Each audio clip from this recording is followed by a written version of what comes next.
సర్వం అన్ని డిపార్ట్మెంట్స్లో అభివృద్ధి చేయాలి. ఓకే. అధికారం అనేది ఇట్స్ అ వండర్ఫుల్ ఆపర్చునిటీ.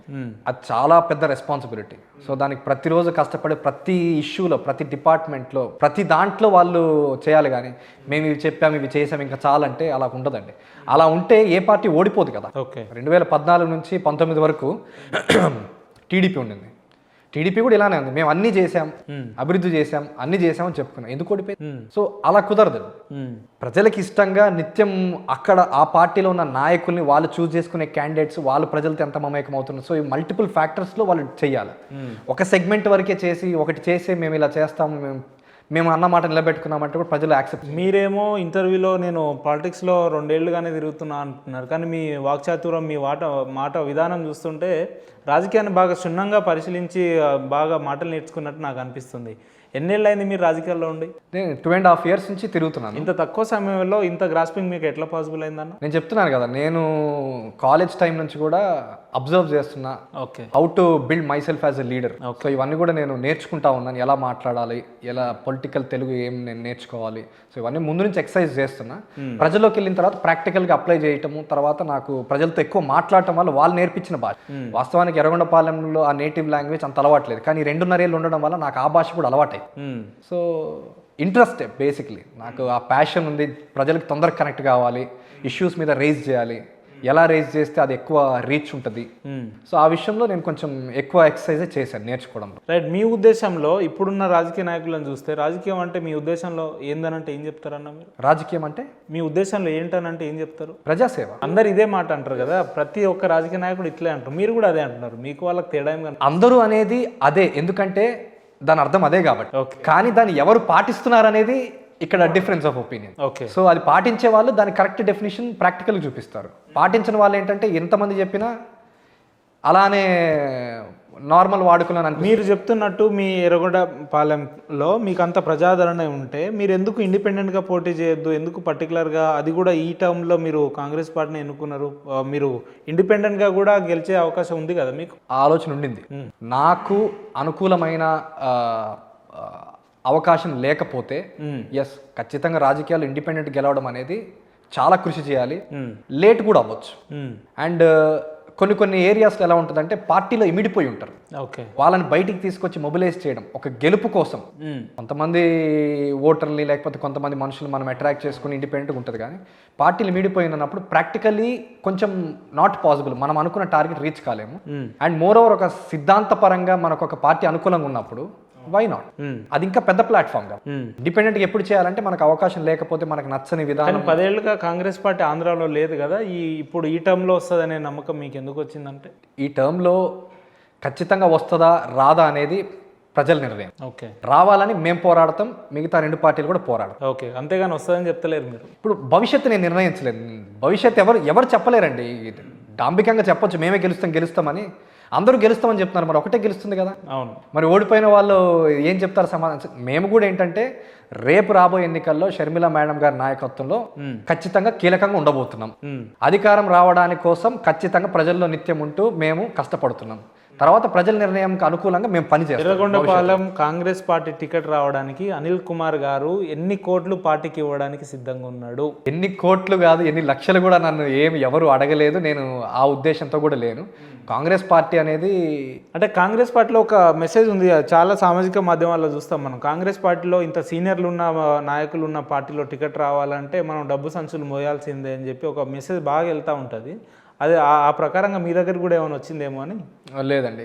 ఇంకోటి ఏంటంటే ఇది ఓన్లీ కాంగ్రెస్ పార్టీలోనే లేదండి. ఓకే. ఈ అభిప్రాయం కాంగ్రెస్ పార్టీలోనే ఉందనేది తప్పు. అన్ని పార్టీలో ఉంది అభిప్రాయం, కానీ కాంగ్రెస్ పార్టీలో ఉండేది మనం చాలా సంవత్సరాలు చూస్తున్నాం. ఎంతోమంది పేదల నుంచి నాయకులు వచ్చారు, ఎంతోమంది చదువుకున్న వాళ్ళ నుంచి వచ్చారు. సో ఈరోజు నా దగ్గర ఎన్ని కోట్లు ఉన్నాయండి? ఇప్పుడు నాకు రేపు టికెట్ వస్తే కోట్లు ఉన్నట్టు, లేకపోతే లేనట్టు కాదు. ఆ నియోజకవర్గంలో ఆ పర్టికులర్ టైంకి ఏ క్యాండిడేట్ మనము టికెట్ ఇస్తే పార్టీ బలోపేతం చెందితే పార్టీ గెలిచే అవకాశాలు అనుగుణంగా ఇస్తారు. కానీ ఇక డబ్బులు ఇస్తేనే టికెట్ అనేది చేస్తే ఈరోజు అందరు బిజినెస్ పీపుల్ రావాలి కదా. చాలా మంది జనాల్లో ఇప్పుడున్న అపోహ ఏందనంటే గెలవక ముందు ప్రజల్లో ఉంటారు, గెలిచిన తర్వాత ఇట్లా హైదరాబాద్లలో లేదంటే విజయనగరంలలో పెద్ద పెద్ద విల్లాలు తీసుకొని పెద్ద పెద్ద కార్లు తీసుకొని ఉంటారు అని అంటారు. ఒకవేళ రేపు మీరు ఎమ్మెల్యే గెలిస్తే ఇప్పుడున్న రాజకీయానికి మీరు చేసే రాజకీయానికి కొంత వ్యత్యాసం చూపిస్తారా? ఖచ్చితంగా వ్యత్యాసం చూపిస్తాను నేను. ఓకే. నేను కూడా అదే పందాలో పడితే నన్ను కూడా తీసి పక్కన పడేది.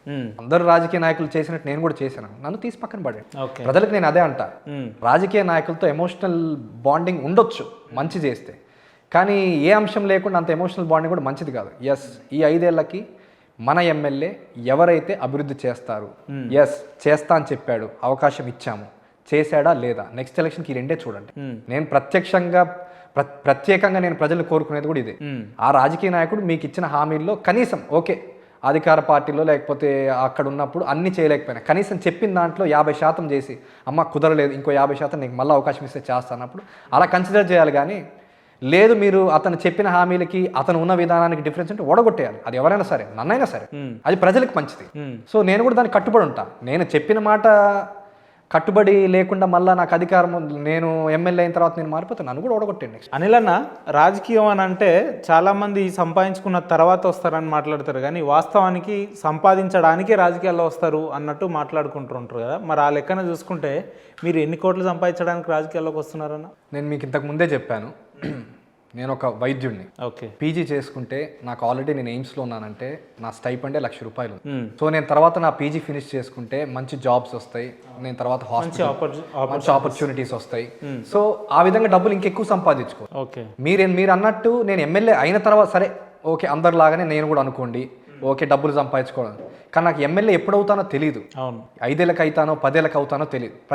అది మనం ఒక డైనమిక్ పర్స్పెక్టివ్లో చూద్దాం, ఎప్పుడు అవుతానో తెలియదు. కాబట్టి సో తెలివిగా చూసుకుంటే నాకు అక్కడే ఎక్కువ డబ్బులు వస్తాయి కదా, ఇది గ్యారంటీ లేనిది కదా.